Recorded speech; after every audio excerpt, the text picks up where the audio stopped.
Ignition running. Liftoff. We have a liftoff.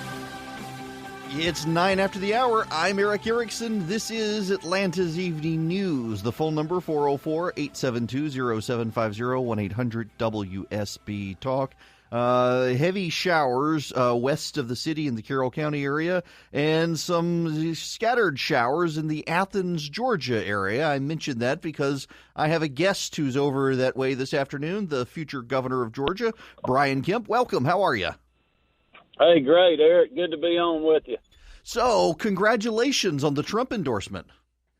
Oh, thanks so much. We're very excited about that. Obviously, really this whole week has been fantastic, just feeding off of the current momentum that we had, and the Trump endorsement was like pouring gasoline on the fire.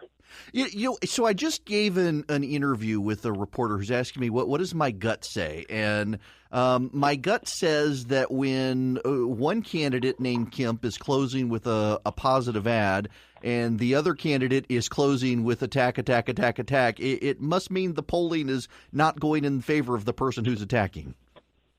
Well, I think that was pretty obvious from really the Tuesday after Memorial Day, which was 1 week after the primary, when the attack ads started. So we were seeing I'll say this, I felt like on the ground that the momentum was on our side then and that we were closing because we had such a great surge there primary night and a couple of weeks leading up to May 22nd. But then when we started getting attack ads literally, a week after the primary, and it's a 9-week runoff, I thought, man, it's going to be a rough 9 weeks, but we must be doing good. And then we got our poll back, and we had tied him, and we've been, surging ever since. And the last public poll we saw, I guess it was last Friday, the AJC had us up by 43-40. We were seeing internals that had us up 45-40, and then, of course, the Fox 5 poll came out today. But we still have a lot of work ahead of us. The real poll's on Tuesday, and we're working hard. Well, so one of the big issues that is circulating in this race is the trust issue. The Clay Tippins audio, I definitely think has had an impact. And I was reminded this afternoon of a headline that involved me indirectly from August of 2015. Ahead of Red State meeting, the big deal I had here in 2015, Jeb Bush picks up endorsement from Casey Cagle. And I just, in light of the ad that's attacking you for not being sufficiently supportive of the president and your opponent being the true Trump guy, I'd totally forgotten he had actually endorsed Jeb Bush. Oh, yeah, absolutely he has. And he's been running from that fact for a very long time now. And quite honestly, trying to fool Republican primary voters with that, saying that, I supported other candidates that were in the race. And if anybody knows, you certainly do, that I stayed out of the SEC primary. I said early on that I stayed out because I was trying to get all the presidential candidates on the Republican side to Georgia, so Georgia Republicans could have an impact in the race. I literally worked on this for 3 years, trying to put it together, working with my colleagues in other states. And I was actually the first person in Georgia to invite Donald Trump to come down and visit our state. I offered to, take him around for a day, and we were actually working on that when the Charleston shooting happened, that tragic event. It ended up rescheduling everything, and he wasn't able to make the date that we set. And then, after that, he didn't need any help to come to Georgia, certainly. He did some huge rallies here. But I will say this, I invited every candidate to the state convention. I worked that hard. We ended up getting 3 candidates, Ted Cruz, Rubio, and Chris Christie, to come to the convention in Athens, which was unprecedented. I helped facilitate that. Party Chairman John Padgett and I worked on that. I attended events I did the same thing for Carly Fiorina. I attended an event when she caught fire, had a day for her here beforehand. I went to a Ted Cruz event. I touted how Ted Cruz was doing a bus tour around the state. I had Kasich speak at the Walton County GOP barbecue, which is one of the biggest political events on the Republican side of things of the year, and to have a major presidential candidate there, whether you like the guy or not, and whether he did the right thing regarding the general election, which I don't think he did, I was still doing what I told people I would do. And then we had, gosh, I don't even remember, didn't we have like 7 candidates that showed up at the Red State event? Right. Yeah. And so for Cagle to be hitting me as somebody that hasn't supported Donald Trump and the president, and I would add, too, for conservatives out there, when Donald Trump was in a delegate fight, the Democrats were blaming me for helping hold his delegates. So, right. He's attacking me as not being a guy that was supportive of our president and our nominee. That's just ridiculous. But I think that's starting to backfire on him because the last ad he's showing is just, it's way over the top. Right. I had a person today that sent me their endorsement and a $2,500 check that was going to stay out because they just said it's gone too far. Well, and it seems like I saw some fresh Brian Kemp signs driving down West Paces Ferry this afternoon. Well, like I said, there's been gasoline poured on the fire, so yeah, we have a lot of momentum, but we have to keep that going. We can't get lackadaisical. We got to finish the drill. Just like in sports, we've seen a lot of big comebacks in sports, and we're not going to let that happen to us. And we're very excited about the vice president coming down Saturday afternoon to campaign with me and really work the state of Georgia. It's great that we're having that, such a great individual coming to the state, and I'm honored to have his endorsement as well as the president's. And, this week as well, I received the endorsement of Hunter Hill. I mean, that was huge for us on Tuesday. We got Clay Tippins on Wednesday right before President Trump's endorsement. Newt Gingrich's sometime last night. I know I woke up at 5 o'clock this morning, got on my computer, and Newt had let me know that he had tweeted that he was supporting my campaign and endorsing, and we're just working it hard. Well, listen, I know that there were a lot of people, and you and I have had these conversations before, who got it in their head that this was all heir apparent and legacy, and you've worked very hard to prove that you're your own person, and we don't have to do dynasties and legacies in Georgia, and people can vote for you. And it's just it is to your credit that this is happening at the end. It's exciting to watch for you. And I know the Democrats are, well, Stacey Abrams has in her head that you're the guy she wants to run against. I've heard that from people on her campaign, and I just look at them and say, that's what Casey Cagle wanted to do. Well, I'm not too worried about Stacey Abrams right now. I got to finish through 7 o'clock Tuesday night, and I'd be honored to be the nominee. No one would work harder to defeat Stacey Abrams. Nobody has a better record of standing up and defeating her and her liberal friends like George Soros and other people from around the country. And I have a record of standing up and fighting in those situations, and I'll certainly do this to serve our state as governor.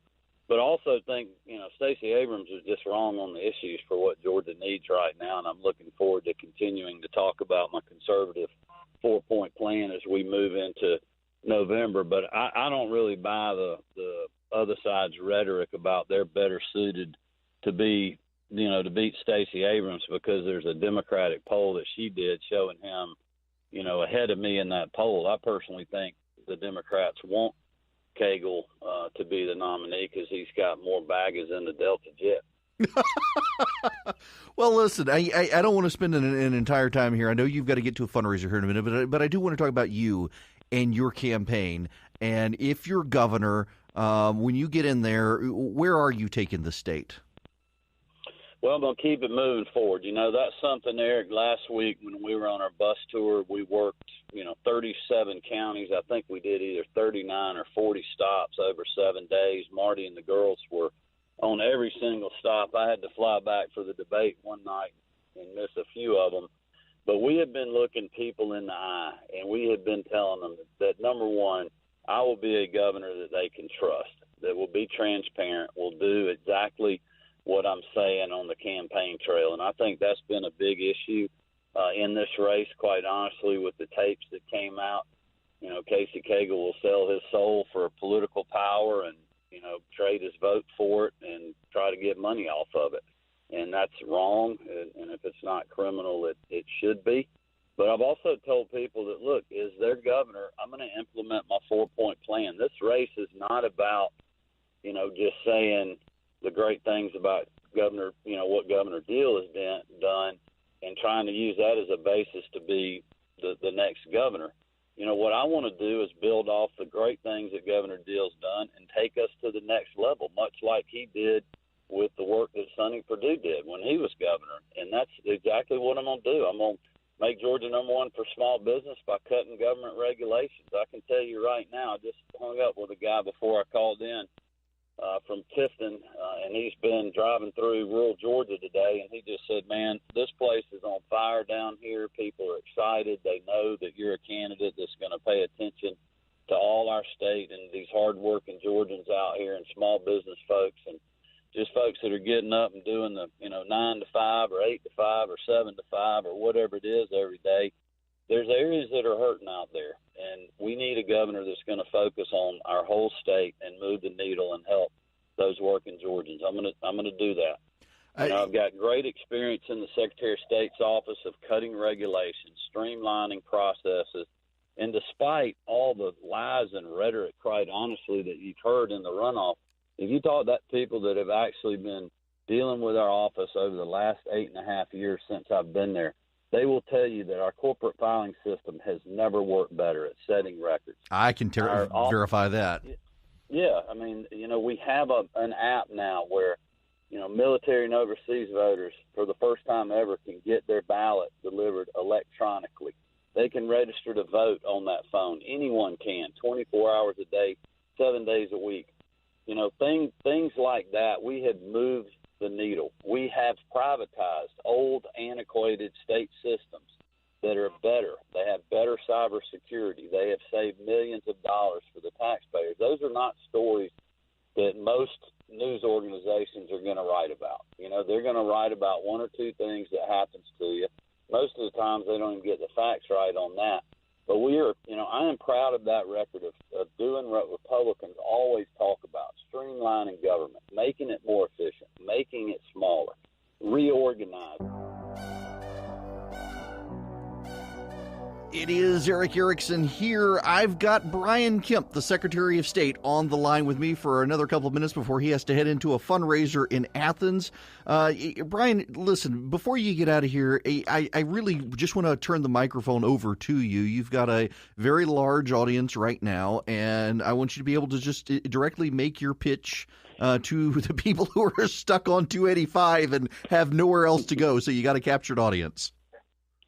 Well, thanks again for having me on, Eric. And I was kind of going through what I was going to do as governor. And the third point is really, well, I guess I was getting to the second point, I guess, about reforming state government, how we spend, tax, and operate, where we can lower taxes, budget conservatively, and really do a lot of those things like the streamlining that I was talking about in the Secretary of State's office. We've got to focus on all areas of our state, as I mentioned, when you think about high-speed internet to access to everyone out there in our state, no matter what their zip code is, great economic or any economic opportunities in some of the areas around the state, but focusing on that, especially in rural Georgia where we have a severe problem of that, access to quality health care, and just innovate, quite honestly, where we can do virtual medicine, telemedicine, virtual classrooms, be somebody that's going to just take us from where we are and move us forward. But I think the last point is really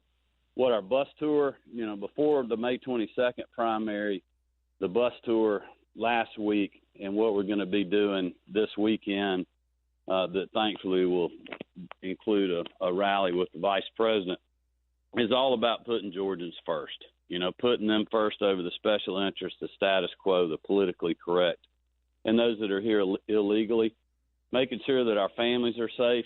Marty and I have 3 teenage daughters. A sheriff I know sent me some pictures today about a big drug bust they had that was from a drug cartel and involved gang members last night in our state. That's happening literally every week. I've developed 2 plans to do public safety reform, building off of what Governor Deal's done with criminal justice reform to keep our families safe, to give law enforcement the tools that they need to go after these folks, our track and deport criminal illegals, stopping and dismantling gangs. But also it's just my commitment and what we talked about earlier on trust, that you got to have somebody in the governor's office that you can trust when nobody's watching to do the right thing. And I think anybody that you will talk to that I worked with when I was in the legislature for just 2 terms before returning home, 8.5 years as Secretary of State, and over 30 years in the private sector now, riding the highs and the lows of recessions and bad breaks and dumb mistakes that, you know, I've made as a person that I've grown from. I mean, that is part of, you know, being a guy that's willing to risk everything he's got to be an entrepreneur and start a business with a pickup truck and a shovel. And hardworking Georgians do that every day.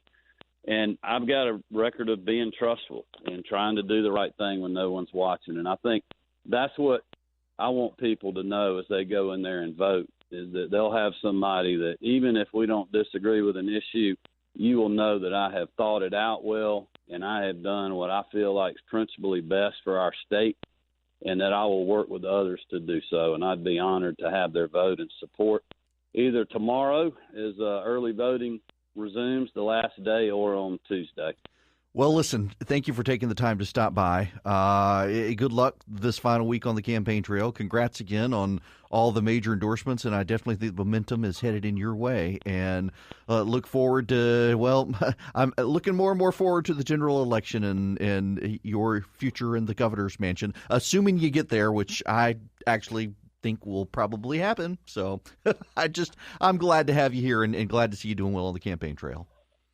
Thanks so much, Eric. Y'all have a good day. You too. Take care. Brian Kemp, coming from Athens, Georgia, where he is for a fundraiser. I like the guy. I do. And I would be happy with either of these two guys as the nominee.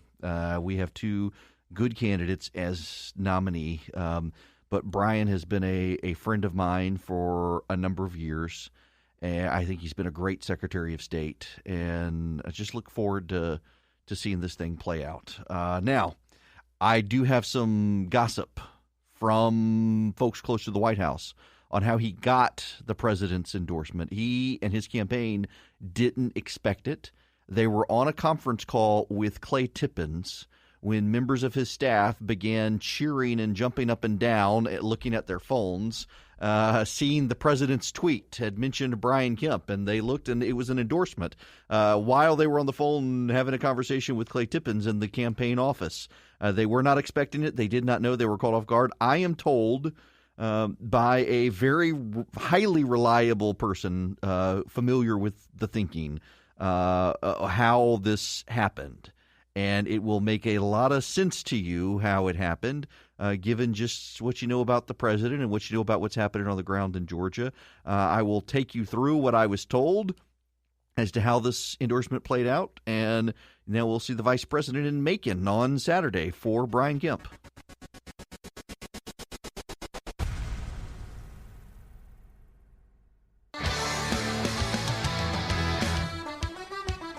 .39 after the hour. I am Eric Erickson, and this is WSB. We're going to open the phone lines now. The phone number is 404-872-0750, 1-800-WSB-TALK.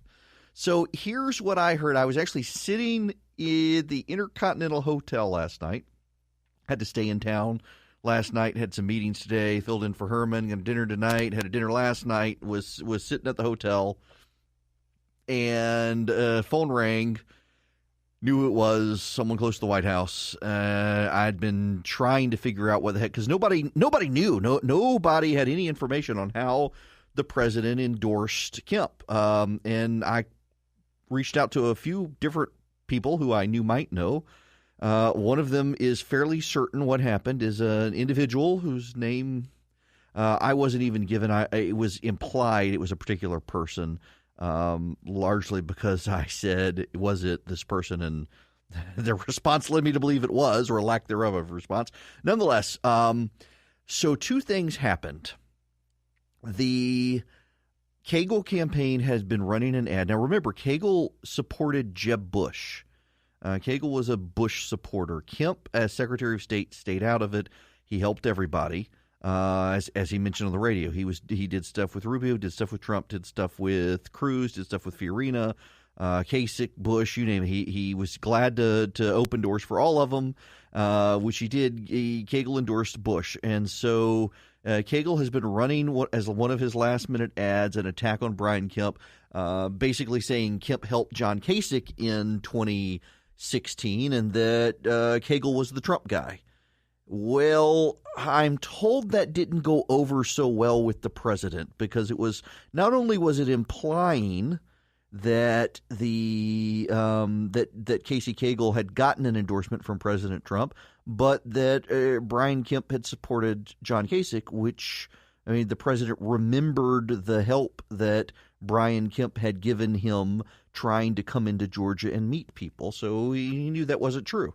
The second thing that weighed actually even more on it than the Cagle ad is that Brian Kemp organized the SEC primary. Now, Brian Kemp came up with the idea of getting all the southern states together at the very earliest possible opportunity in March of 2016 to have a huge, huge primary where all the states that have SEC football teams would also have their ballots on the same day. So you wouldn't have Georgia in July where it didn't really matter. You wouldn't have Louisiana in April where it didn't really matter. They would all be on the same page. It would make the South, which is where the bulk of the Republican Party base is, it would make it much more influential in the processes of picking the Republican nominee. And Kemp was able to get buy-in. He got buy-in from Alabama. He got buy-in from Mississippi, I believe. He got buy-in, I think, from Louisiana and Texas. I mean, he got most of the SEC states to go along with his idea, and it was his idea, and they all gave him credit, and President Trump swept through those southern states in the SEC primary, and it became obvious that the momentum was with him. It became obvious that the nomination was headed his way unless somebody acted quick. And it became obvious that some of the other candidates had no support. And the president has long believed it was that sweep of the South in 2016 that really helped him get the nomination. So you put these two together. You've got a guy telling the president that Casey Cagle is running an ad. He was a Jeb Bush supporter, and he's running an ad claiming he's your guy.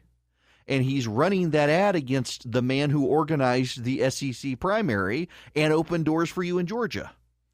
And it was a no-brainer thereafter for the president to hop on Twitter and endorse Brian Kemp. That is what I am told happened by someone who would know.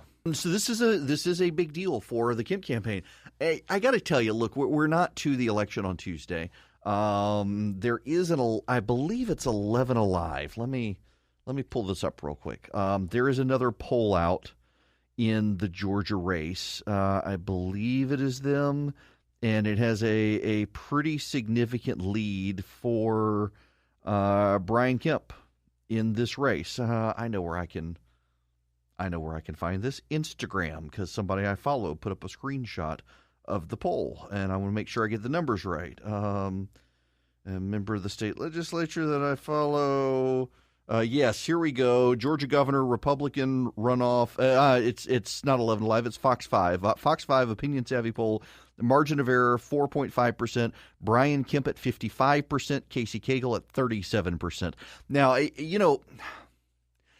as I said earlier, I can believe this because the Kemp campaign's closing argument is attack. I mean, his final ad is not a vote for me, I'm Casey Cagle, rainbows and unicorns. It is Brian Kemp is evil. Stop Brian Kemp. Brian Kemp is bad. Paid for by Casey Cagle. That's not what a winning campaign does. It's what a campaign does that's trying to shift momentum in the last week of the race. And by the way, early voting has been going on now for a while, and the number one issue for a lot of those voters is trust. And a lot of undecided voters who are waiting until the end, their number one issue is who does the president support because they want to vote for that guy. So all of those trend lines move in the direction of the Kemp campaign. But there's one other issue we genuinely, truly need to discuss about this campaign. And I genuinely believe it is the most decisive factor in where the trajectory of this campaign is in these final couple of weeks of the campaign. Let me take a quick time out to thank this week's sponsor, ExpressVPN. Now, you may not need a VPN. I do for my work, and I've been trying to find a good one that isn't going to break the bank, and it's sometimes very difficult and it's hard to set up. For those of you who don't know what a VPN is, a virtual private network, it lets you privately and securely use the internet at fast speeds without being tracked by anyone. Oftentimes, you have companies that require you to have a VPN into their system, and sometimes you need them so you can't be tracked. With all the news coming out about data hacks and breaches, it's hard for me not to be worried about my digital privacy. No matter what you do online, your mobile carrier, internet service providers, they're tracking you. Doesn't matter what your cable company is or your phone company, wherever you're getting your internet from, you're probably being tracked. With ExpressVPN, your internet data is encrypted. Your IP address is hidden. ExpressVPN covers less than $7 a month. It's rated the #1 VPN service by TechRadar and dozens of expert reviewers. It has easy-to-use apps that run seamlessly in the background of your computer, your phone, your tablet. Yes, you can use them on your phone and tablet. If you're on unsecure Wi-Fi and you want to keep hackers and spies from seeing your data, ExpressVPN is for you. Now, to take back your internet privacy today, to find out how you can get 3 free months, go to expressvpn.com/Eric. That's expressvpn.com/Eric for 3 months free with a 1-year package. Every day you use the internet without ExpressVPN, you're putting sensitive information at risk, so don't put this off. Protect your online data with ExpressVPN today. Visit expressvpn.com/Eric to learn more.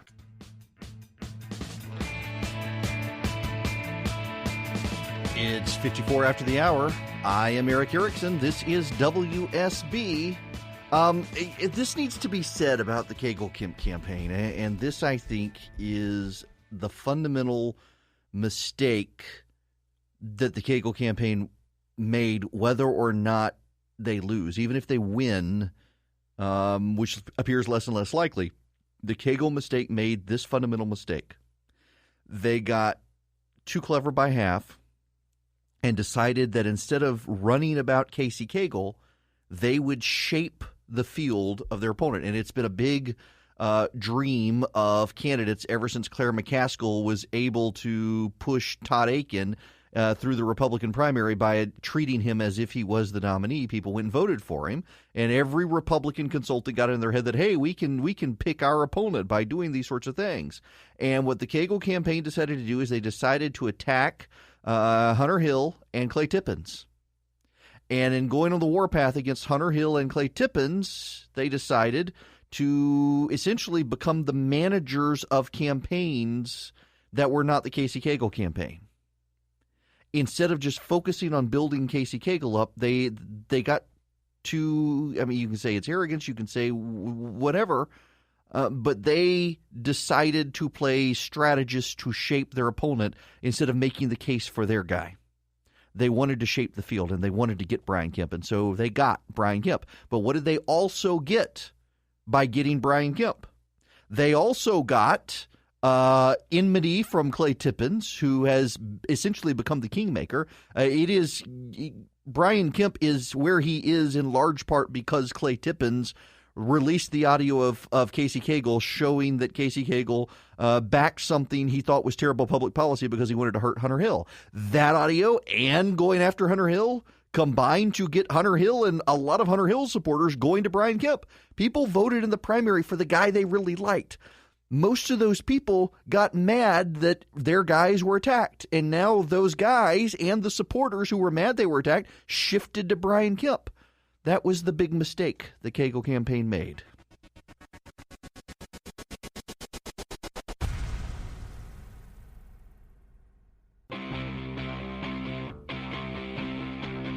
Three, two, one, zero. All engine running.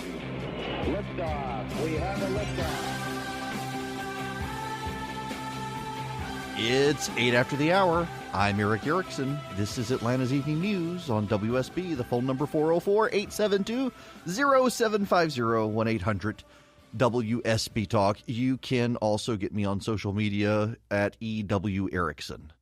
Also, if you missed the Brian Kemp interview and you want to listen to the Brian Kemp interview, text the word show to 444 999. Text the word show to 444-999. We will have the interview with Brian Kemp loaded here in an hour or so. I want to move into national news and the situation with the Mueller indictment of Paul Manafort. They are proceeding to criminal trial. They have given immunity to 5 people to testify against Manafort. I have told you guys all along that I really believed, and I think the evidence shows, that the Russians, they weren't out to get Donald Trump elected, as people on the left believe. I mean, this has become mythology on the left. They believe that Hillary Clinton was denied her election by the Russians. It's part of the Brooklyn bubble. What happened, what occurred, is that the Russians decided to intervene, play in the American election, and they organized protests for Hillary Clinton, and they organized protests against Hillary Clinton. They organized protests for Donald Trump. They organized protests against Donald Trump. They used Facebook to set up pro-Hillary groups, pro-Bernie groups, pro-Trump groups. They spread misinformation, and they did apparently try to hack into various voter registration databases. There is no evidence at all that they impacted the election. There is no evidence at all that they were successfully able to alter data. There's no evidence at all that they were able to change the outcome of the election by hacking into electronic voting machines. There is no evidence of any of that. But the Democrats are peddling this mythology. They're peddling the mythology that the Russians stole the election. First it was James Comey, then it was the Russians. Now some of them are saying, well, it was all of the above. What none of them want to say is that Hillary Clinton was a terrible candidate. Hillary Clinton, the Hillary who didn't go to Wisconsin, the Hillary who didn't go to Michigan when the polls were clearly shifting there, the Hillary Clinton who didn't go to Western Pennsylvania. They would rather blame, and you do need to understand, and listen, I don't mean to be insensitive here. I don't mean to sound harsh or bad or agoraphobic to the term. This is just a reality, and more than one Democratic strategist has said it. I've been in the room when one of them did. Robbie Mook was Hillary Clinton's campaign manager. He was a young gay man who lived in Brooklyn, and the Democrats were delighted that Hillary's campaign was so diverse that she had a gay campaign manager. She would be the first woman president, and they decided to mobilize Brooklyn to win the election. Last I checked, Brooklyn is not the United States of America, but they got into a Brooklyn bubble where they only went out and they wanted people who looked like them. They wanted gay millennials and women and black voters and Hispanic voters and secular voters, and they completely ignored blue-collar white voters. Bill Clinton was yelling at them that they were going to lose because they were ignoring blue-collar white voters. They were ignoring the middle class, and they didn't want to believe the old man. But it's true. That is why Hillary Clinton is not president. Her campaign was arrogant and decided they only wanted people who looked like them, and they had enough of those people that they didn't need to build a coalition of others. And she lost. The Russians were just trying to get us to fight with each other. You and I both know that if Hillary Clinton had won, there would be people on the right demanding an investigation into Russia helping Hillary win. There would be. Because the Russians were helping them all and the Russians were attacking them all. The Russians just wanted us to not support the validity of the American political institutions. So now we go full circle to Bob Mueller and his investigation and his prosecution of Paul Manafort. And one of the names that appears over and over and over and over in the evidence that will be used against Paul Manafort. I want to read you a paragraph. And this, by the way, this is such an example of bias. I'm going to read you 4 paragraphs from the Washington Post from today. Pictures of Paul Manafort's homes, cars, $21,000 watch, and high-end clothing may be displayed for jurors at his trial beginning in Alexandria Federal Court next week, according to a list of nearly 500 potential exhibits published by prosecutors Wednesday evening. The court filing offers a look at the types of evidence the special counsel investigating Russian interference in the 2016 election may use against Manafort, who is accused of bank and tax fraud. There will be photographs of the putting green at his home in the Hamptons. the clothes he bought from bespoke suit makers Alan Couture and House of Bijang, and his $21,000 titanium Bijang watch. There will be records of the hundreds of thousands of dollars he spent at a rug store in Old Town Alexandria and his season tickets to the New York Yankees. There will also be email communication between Manafort, President Trump's former campaign chairman, and Tad Devine, a Democratic consultant who worked for the same Ukrainian politician. Hit the brakes there. There will be email communication between Manafort, President Trump's former campaign chairman, and Tad Devine, a Democratic consultant who worked for the same Ukrainian politician. This is an example of media bias, latent media bias. If you read this article, you would never know that Tad Devine was, at the time this was going on, not just working for a Ukrainian politician, he was also Bernie Sanders' chief political strategist. Bernie Sanders' chief political strategist. That's right. The communist who ran for president had a guy running his campaign who was taking money from the Russians, it appears, or at least working for a Ukrainian politician who was sympathetic to the Russians. Yeah, how about that? Seems a little fishy. So we know that there's Tony Podesta, who's John Podesta's brother, also had ties to Manafort. Tad Devine had ties to Manafort. You got Manafort. Do you see what's happening here? This is not a, hey, let's coordinate with the Trump campaign. This is a, hey, let's try to influence the American elections. And the way we're going to make sure we're successful one way or the other is we're going to play the odds and go in every direction and try to get them all. That's what this is.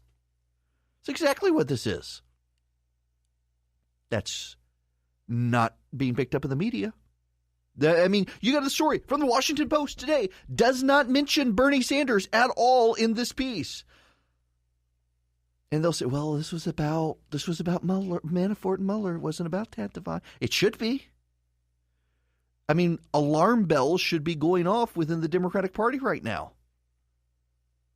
There was a coordinated effort by Russian intelligence operatives to influence the election in 2016. Period. There was no coordinated effort by the Russians to steal the election for Donald Trump. There was no coordinated effort. There was no collusion. There was the Russians trying to get us to fight amongst ourselves, and it worked brilliantly. I mean, the Democrats have built an entire mythology now around the idea that Hillary Clinton was a martyr victim of the Russians, that Hillary Clinton would be president but for the Russians. Hillary Clinton would probably be president but for her avoiding Michigan, Wisconsin, and Pennsylvania, the three states that Donald Trump won that people didn't expect him to win. It's really hard to try to get someone, say the Russians, to try to come up with a political campaign that can map out the Electoral College and anticipate where votes would be needed. It's pretty damn impossible to do that. It's the brilliance of our system. But it's not hard for a Democratic candidate to have a pollster to say, hey, you really should go try to connect with those white voters in southern Wisconsin and Michigan and western Pennsylvania. Like Bill Clinton, who knew it at a gut level because he's, whether you like him or not, a great politician. But they can't admit that. They can't admit they screwed. They can't admit Hillary Clinton was a bad candidate. So they got to blame the Russians. And today we're seeing, actually, the Russians, they weren't out to get it for Trump. They were out to get us all. And they hired a bunch of corrupt political consultants in the United States to do it. Let me take a quick time out to thank this week's sponsor, ExpressVPN. Now, you may not need a VPN. I do for my work, and I've been trying to find a good one that isn't going to break the bank, and it's sometimes very difficult and it's hard to set up. For those of you who don't know what a VPN is, a virtual private network, it lets you privately and securely use the internet at fast speeds without being tracked by anyone. Oftentimes, you have companies that require you to have a VPN into their system, and sometimes you need them so you can't be tracked. With all the news coming out about data hacks and breaches, it's hard for me not to be worried about my digital privacy. No matter what you do online, your mobile carrier, internet service providers, they're tracking you. Doesn't matter what your cable company is or your phone company, wherever you're getting your internet from, you're probably being tracked. With ExpressVPN, your internet data is encrypted. Your IP address is hidden. ExpressVPN covers less than $7 a month. It's rated the #1 VPN service by TechRadar and dozens of expert reviewers. It has easy-to-use apps that run seamlessly in the background of your computer, your phone, your tablet. Yes, you can use them on your phone and tablet. If you're on unsecure Wi-Fi and you want to keep hackers and spies from seeing your data, ExpressVPN is for you. Now, to take back your internet privacy today, to find out how you can get 3 free months, go to expressvpn.com/Eric. That's expressvpn.com/Eric for 3 months free with a 1-year package. Every day you use the internet without ExpressVPN, you're putting sensitive information at risk, so don't put this off. Protect your online data with ExpressVPN today. Visit expressvpn.com/Eric to learn more.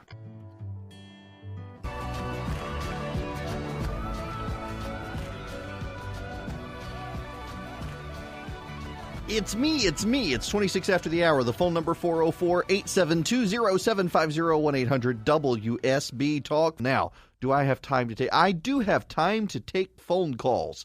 I'm going to go first to Josh from Athens. Thanks for being patient, Josh. Hey, how you doing, Eric? Good. How are you? Doing good. Quick question for you. How is it Robert Mueller knows that 12 Russians actually did anything when the FBI or nobody else has seen the DNC server or Hillary's? Well, do we know that the Mueller investigators haven't seen that server? True. But I will tell you a server that they have inspected physically. It's a server in Arizona that was being rented by the Russian intelligence service. And at first, the Russians were physically accessing the server, so they were present. So we actually know who these people are. And guess what was on that server? Information from the DNC and information from Hillary Clinton's campaign. So a server that was being rented by Russian intelligence operatives who were physically going to Arizona to look at the contents on the server before they set up a second server that the information was routed to. That second server being in Russia. We have a pretty good idea that they did. But how do we know that the Mueller investigators haven't actually seen the DNC stuff yet? We don't, because believe it or not, they're actually pretty good at not leaking on the Mueller campaign or Mueller investigation. Most of the leaks have come from, if not all the leaks, have come from people closer to the White House and the president's campaign staff than from the Mueller investigators. And you don't have to believe me there. Even the Trump folks, the president's own lawyer, has conceded that fact. So yeah, we don't know what all the Mueller team has actually physically laid their hands on, but we do know they physically laid their hands on a server from Arizona that Russians touched.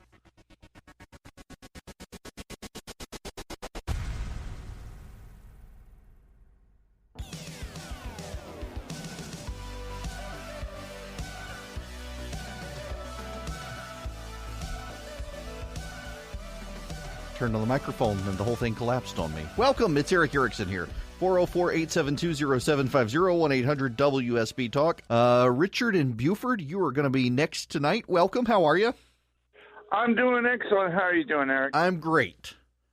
Before I get to George Soros, I would love for you to start repeating that message about how stupid the Democrats thought we were, that we didn't understand the complexities of Obamacare, and that's how they were able to get it passed. But that's another night. All right. Since you're on Russia, I'm tired of Russia.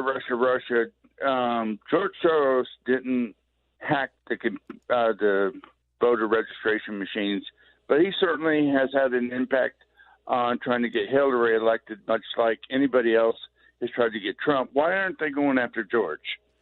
Well, one of the reasons they're not going after George is he has funded a lot of outside groups. And it is those outside groups that he's not on the boards, and he's not directly involved in them. And it's those outside groups that do everything. Soros doesn't actually do stuff. He funds those things. And once he gives that money to the organization that does those things, he is no longer culpable under American law unless they can prove he directly ordered bad things to happen through those organizations, and no one has yet come forward with any evidence of that. So he's got a degree of protection from civil and criminal liability because he's not actually in charge of the organizations that do the things that you and I don't like. He is very good at directing money to left-wing organizations. And frankly, there are a lot of organizations out there on the left, some on the right, a lot on the left, where the intentions are explicit and known. You don't have to say do this because they know what they're getting the money for. But there's no writing, there's no statements saying X, Y, and Z. So that's why. He is very good at spending money to help the left, except, is he really that good? Hillary lost. And the Democrats lost a whole lot in 2010, 12. I mean, honestly, when you think about it, since 2008, the only major win the Democrats have had is the presidency. They've lost Congress, they've lost state houses, they've lost state senates, they've lost governor's mansions, they've lost county commissions, they've lost city councils. They just kept losing and losing and losing and losing. The Republicans are the majority party at the state level in this country. 404-872-0750, 1-800-WSB-TALK. Jim and Marietta, welcome. Hey, thanks for taking my call. Sure. So a lot seems to be being made about the Trump endorsement of Brian Kemp, but I wanted to get your thoughts on the weight of Governor Deal's endorsement of Casey Cagle. He would have worked with Brian Kemp. He would obviously have worked closely with Casey Cagle, and being the chief executive of the state of Georgia, don't you think that endorsement should perhaps carry more weight as people are assessing the candidates? I'm of the position that most endorsements don't carry any weight. I've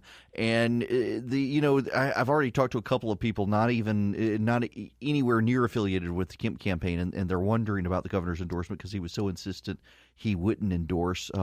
Was there something going on at the staff level? As someone said, that they get the sense from talking to folks in that office that this was a jobs endorsement, protect the jobs of the governor's staff, keeping them on the Cagle campaign. They don't have any evidence of that. And they're not Kemp people, by the way. They're just political consultants in the state and political strategists and whatnot, because the governor had been very insistent he wasn't going to endorse. Here's the problem, though, with this endorsement versus President Trump's endorsement.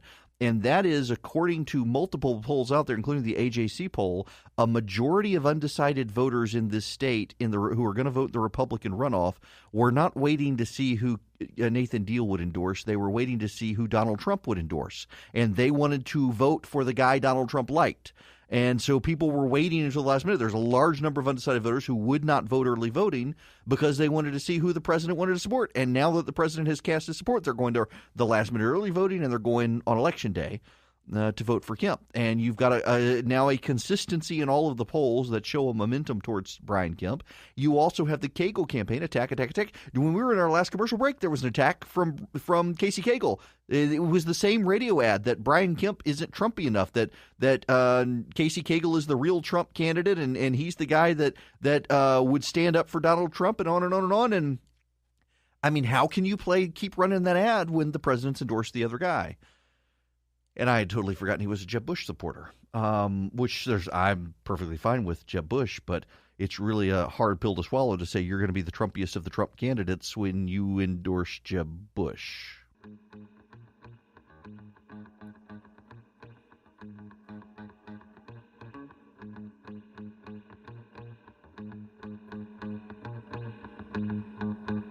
It is 54 after the hour. We don't have time to take a phone call. I have been asked to promote to the next hour. Mark Arum will be back next week, but I am told that in the next hour, they're bringing in a doctor to do a discussion about yeast infections, jock itch, athlete's foot, and other things that grow in your body, from parasites to fungal to bacterial infections, which will be fascinating, kind of a medical show. I'm sorry. Nope. They're not doing that. I can't tell you what they're talking about. They're talking about parental controls, Viagra and whatnot. So stay tuned for the next titillating episode of the Mark Arum Show. Okay, now we got to get back into other stories of the night, including this New York Times story. A Democratic blue wave. Don't forget the Republicans' big hill. And, they note that there are only 9 Republicans. The Democrats need 23 seats to take back the House. And there are only 9 Republicans that are in congressional seats that are majority Democrat. I mean, the Republicans have shifted around the nation. People don't understand. And you can say gerrymandering all you want. The reason Republicans are able to gerrymander for the last decade is because of the 2010 election where they won so big they controlled all the state houses. It could happen to the Democrats in 2020. I mean, even the Supreme Court has said, no, we're going to stay away from these gerrymandering cases. These things are cyclical. What comes around goes around. The Republicans are benefiting right now from solid gerrymandering that helps them. It wasn't always the case. And remember, Democrats never were concerned about gerrymandering. They held the House of Representatives for 40 years in heavily gerrymandered districts. Literally in Georgia in 2002, I actually ran a congressional race in the 11th congressional district at the time. We made it to a runoff and lost. But you could pole vault from one side of the congressional district to the other over another congressional district. That's how badly gerrymandered the districts were. And the Democrats were fine with it. The Democrats were totally fine with it. It was actually judges that threw out those districts. Because they essentially carved up black districts and gave them to white politicians at the time. And the judges said no. You can't get rid of minority-majority districts because you will basically eradicate the number of black members in the House of Representatives at the time. That has worked to Republican favor, I should note, by the Supreme Court precedents of having that. But Republicans now, they're in pretty secure form in the House and the Senate. And Democrats may only need 23 seats, but they're going to be a tough fight because many of them are in highly Republican areas. I still think they'll do it in the House, but I think the Republicans may gain seats in the Senate, which will be a good thing, particularly if, God forbid, something happens to Ruth Bader Ginsburg. At least the Republicans will be able to pick up one more seat on the Supreme Court. Now, coming up, a fun-filled, titillating episode of the Mark Arum Show. Your kids probably don't want to be around for this.